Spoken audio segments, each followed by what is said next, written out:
하나님의 말씀 디모데후서 1장 1절에서부터 2절까지 말씀입니다.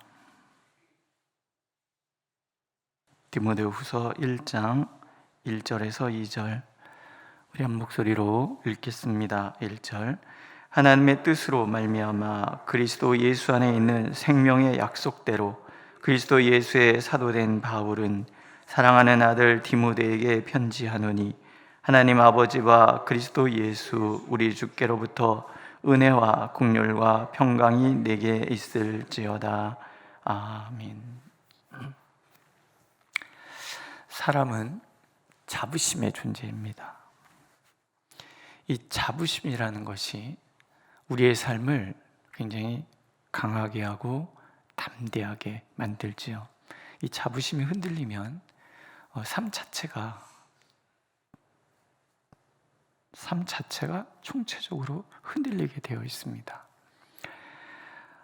내 존재 이유, 내가 왜 살아가는가, 여기에 대한 분명한 목적이 주어졌을 때 우리는 그 무엇에도 굴하지 않는 용기와 의지를 갖고 살아갈 수 있어요. 이게 자부심인 거예요.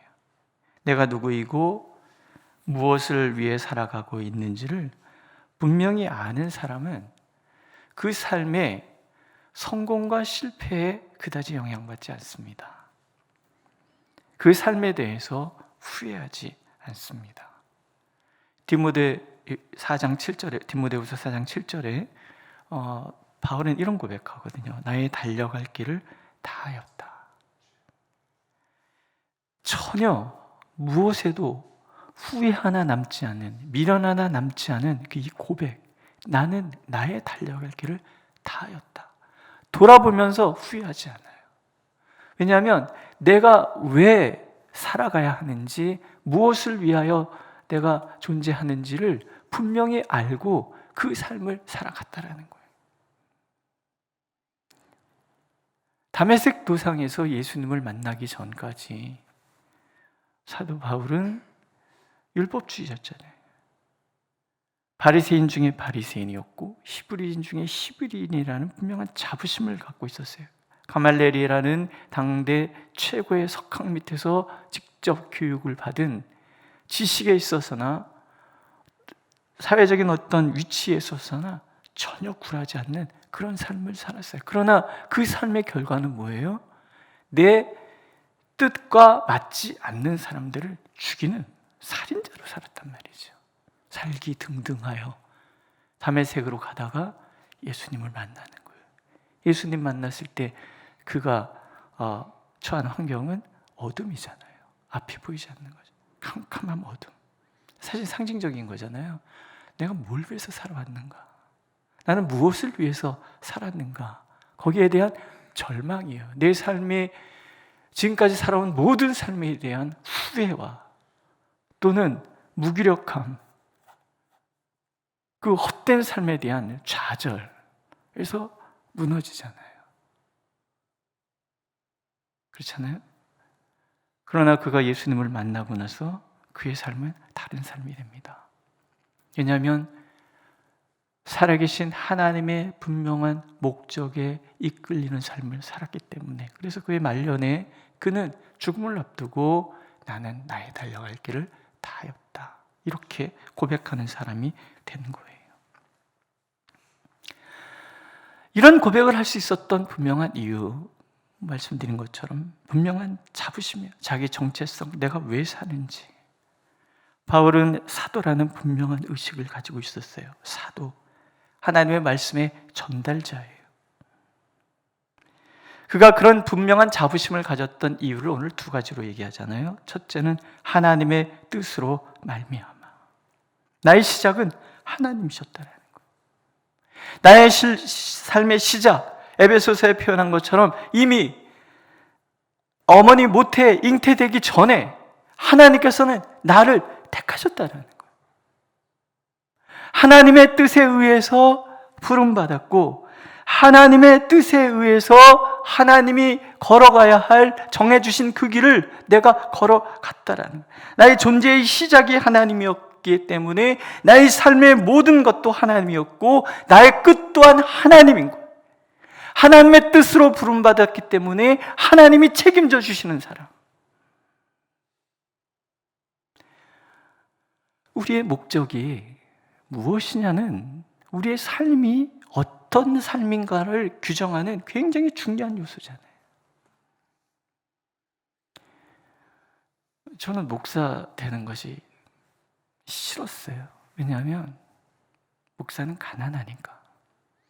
제가 저를 위해서 기도한 기도 할머니가 운영하시는 기도원에 가끔 올라가서 보면 목사님들이 참 많이 와요. 보면 문제 없는 목사님이 거기에 올라오겠습니까? 문제 있으니까 오겠지요. 오면은 와이셔츠가 이렇게 헐고 양복은 색이 바랜 그런 옷을 얼굴이 좀 말라갖고 그러고선 와요. 답답하고 뭔가 안 풀렸으니까 왔겠죠. 어렸을 때 그 모습을 보면서 그런 생각이 들었어요. 목사는 가난하구나. 나는 그래서 목사 되지 말고 저런 분들을 섬기는 돈 잘 버는 장로가 되어야 되겠다. 그런 결심을 했어요. 그래서 지금 목사하고 있어요. 뭐가 달라졌을까요? 여전히 가난한 건 마찬가지예요. 그러나 가난한 것, 돈이 없는 것과 불편한 건 다른 거잖아요. 불편한 것과 다른 거예요. 근데 저희 아이들이 그런 생각을 해요.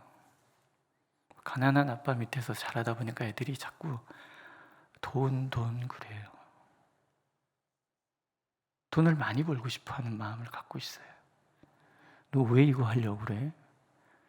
일단 돈을 많이 벌잖아요. 그래서 뭐 하려고? 돈을 많이 벌어서 뭐라고 이런 계획들을 막 세요. 근데 제가 그걸 보면서 저희 20대하고 어쩜 이렇게 똑같은 생각을 할까 싶은 거예요. 이게 자유로워져야 되잖아요. 그래서 제가 그런 얘기를 합니다. 얘들아, 내 목적이 썩어질 곳에 있으면 내 삶 자체가 썩어지는 거야. 목적이 생명에 있어야 우리의 삶이 생명으로 가득한 거야. 아빠 가난했어. 1,000원, 2,000원, 어떤 때는 200원, 300원 아끼느라고 하고 싶은 거 참는 날 많아. 근데 그게 불편하지만 불행하지는 않아. 목사는 자부심 갖고 사는 사람들이거든. 그런 얘기 많이 하거든요. 근데 사도는 하나님의 뜻으로 말미암아 얼마나 고생했습니까? 나중에 그 고백하는 거 보면 40에 하나가만 태잠을 3번이나 물에도 빠지고 강도의 위험, 도시의 위험, 돌에 맞은 것은 얼마나 이 고단하고 정말 쓸쓸한 삶을 살았는데 나는 나의 달려갈 길 닮아 후회 없다. 왜? 하나님의 뜻으로 말미암아 사도 되었으니까. 우리의 삶이 어디서 비롯됐는가는 그래서 굉장히 중요한 거예요. 하나님의 뜻으로 말미암았다 그러면 책임져 주시는 거죠. 어떤 계획을 세울 때 그것이 물질이 문제가 되어서 계획을 세우려다가 말던가 세우든가 이렇게 된다 그러면 그 계획은 성공할 가능성 거의 없지 않겠습니까? 이 일은 하나님이 내게 부여하신 하나님의 뜻으로 하나님의 계획 하에서 그러면 오늘 내게 죽을 것 같은 상황이 펼쳐져도 굴하지 않을 수 있어요. 왜? 하나님이 세우셨으니까 하나님이 책임지시는 거죠. 교회가 그렇지 않습니까? 하나님이 세우신 교회는 하나님이 책임져 주시는 거예요. 이게 안 돼 있으니까는 흔들리고 좌절하는 거 아니겠습니까? 목사를 하나님이 세우셨으면 하나님이 책임져 주시는 것이고 여러분들 한 사람 한 사람의 삶이 하나님으로 비롯됐다 그러면 하나님이 책임져 주시는 거잖아요. 두 번째, 그리스도 예수 안에 있는 생명의 약속. 다른 데 없는 표현이 남아요. 그리스도 예수 안에서 사도된 이렇게 표현하던 사도가 여기서는 예수 그리스도 안에 있는 생명의 약속대로 생명이란 말이거든요. 복음에 대한 다른 표현이죠. 생명의 약속. 하나님의 아들이 우리를 위하여 목숨을 거셨어요. 그러니까 나는 예수 그리스도께서 목숨 걸고 사랑하는 존재라는 거예요. 나의 부르심이 하나님의 생명, 예수 그리스도의 생명 안에서의 부르심이라. 목숨 걸고 함께 하시는 거예요. 목숨 걸고 사랑하시는 거예요. 목숨 걸고 나의 모든 삶에 책임져 주시는 거예요. 내가 거기서 한 걸음도 벗어나지 않도록 목숨 걸고 보호하시고, 목숨 걸고 지키시고, 목숨 걸고 인도하시는 거예요. 인간적으로 용을 쓴다고 되는 일이 아니라 하나님이 계획하셔서 하나님이 시작하셨고, 그리고 예수 그리스도께서 생명 걸고 그 십자가의 사랑으로 멈추지도 않고 끊어지지 않는 그 사랑으로 함께 하시는 사역이라. 이 자부심이 나의 달려갈 길을 다 하고 그 안에 담겨져 있는 자부심인 거예요. 오늘 우리의 삶을 어떻게 보십니까? 단순히 어떤 사역을 위해서만이 아니라 내가 오늘 살아가는 이 삶의 자리 자체가 하나님의 계획 안에 있고, 하나님 예수 그리스도의 그 목숨을 건 그 사랑 가운데 내가 있다 한다면, 오늘 나는 내 삶 속에서 주저하지 않는 용기와 의지를 잃지 않지 않겠습니까? 하나님의 뜻을 벗어난 것이 이 땅에 무엇이 존재하겠습니까? 모든 것은 하나님의 계획 안에 있는 거예요. 오늘도 하나님께서는 나를 만나시기 위한 계획을 세우셨고, 나의 걸음걸음이 하나님의 영광이 가득한 걸음 되도록 그렇게 인도해 가신다. 이 믿음이 오늘 나를 흔들리지 않는 당당함으로 살아가도록 인도하시는 거죠. 믿으십니까? 두 번째, 사랑하는 아들 디모데에게 편지하노니 그러잖아요. 사랑하는 아들 디모데. 이게 이제 지금 편지를 쓰는 목적, 사랑인 거예요. 아들 같은 디모데, 사랑인 거예요. 바울 사도의 2차 전도 여행 때 만났잖아요. 아마도 그 외조모, 그러니까 외할머니, 어머니 모두가 바울을 통해서 복음을 받아들인 게 아니었겠나, 이런 생각 많이 하죠. 그리고 그 나이 어린 디모데가 외할머니, 어머니의 신앙의 계보 속에서 정말 신앙으로 잘 성장한 것 같아요. 나중에 그 동네 교회 모두가 추천해서 바울의 선교사에게 동행하잖아요. 근데 이 디모데는 바울의 가장 심장 같은 그런 사람이어서 중요한 문제 해결을 위해서 바울이 보낸 사람이 디모데란 말이에요. 바울과 디모데의 관계가 얼마나 끈끈한 관계였는가 우리가 알 수 있는 그런 대목이지요. 이 편지라는 게 그렇잖아요. 요즘은 편지도 잘 없고, 이제 우편으로 편지 받는 게 거의 없잖아요. 그냥 메일로 띡, 아니면 카톡으로 그러고서 5분은 단데, 근데 그 낭만, 우리 아이가 낭만이 뭐예요, 아빠? 이렇게 물어보더라고요. 그래서 낭만은 휴머니즘이야, 이런 얘기도 하고 그러는데, 이 낭만, 편지를 쓰면서, 근데 이 한 글자 한 글자를 쓰면서 그 편지의 대상에 대한 어떤 그런 여러 가지 감정들이 있잖아요, 그죠? 그래서 사랑하는 아들 디모데에게, 근데 이 한마디가 사실은 딱 읽을 때 사랑하시는구나, 이런 마음이 드는 그런 거잖아요. 사랑하는 아들 디모데에게, 바울의 그 모든 고난의 순간에 함께하였고, 바울이 믿고 맡기는 그 교회 그 다음을 이어가는 속사도라고 얘기하죠. 그 다음을 이어가는 중요한 역할을 할 사람. 이 디모데는 몸은 되게 약했지만, 그러나 이 조직을 체계화하는 일들을 굉장히 잘했던 사람인 것 같아요. 그래서 디모데 전서에 보면은 어떻게 교회를 조직을 세우고 어떻게 시스템화할 것인가에 대한 얘기를 하는데, 그 모든 일들을 디모데가 다 이룬 거예요. 초대교회의 어떤 그 체계를 세우는 사람이 디모데였던 것 같아요. 이런 디모데에게 바울이 편지를 쓰는 거죠. 사랑하는 아들 디모데. 이런 사람이 있으십니까? 문득 편지 쓰고 싶은 사람, 문득 잠 오는데 누군 생각나서 편지를 쓰는데 사랑하는 아무개 이러면서 편지를 쓸 수 있는 이 사람, 그게 그리스도 예수 안에서 만났던 사람이라 그러면 더욱 좋죠. 있으십니까?